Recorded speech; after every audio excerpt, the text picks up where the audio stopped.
এই বয়সে ওরা অঙ্কনে বিশেষ সাফল্য অর্জন করতে পেরেছে এবং অতি অল্প সময়ের মধ্যে ওরা খুব সুন্দরভাবে ওদের অঙ্কন তুলে ধরেছে এবং প্রথম দ্বিতীয় এবং আমরা সবাই তোমাদের সুদূর ভবিষ্যতে আরো ভালো অঙ্কন শিল্পী হবে এটা আশা করছি।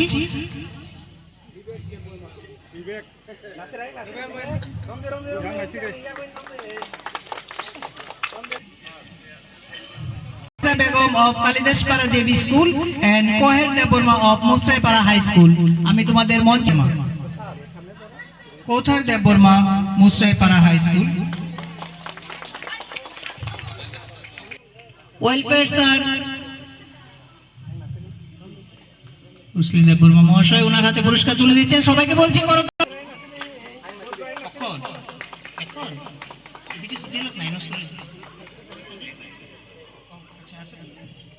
অঙ্কন প্রতিযোগিতাকে সুন্দরভাবে সুষ্ঠুভাবে পরিচালনা করার দায়িত্বে যারা ছিলেন আমি ধন্যবাদ জানাচ্ছি। বিচারকের আসনে যারা ছিলেন আমাদের ডেপুটি আইএস স্যার মহাশয় এবং তুলে দিচ্ছেন বিডিও স্যার মহাশয়। সবাইকে বলছি করতালি।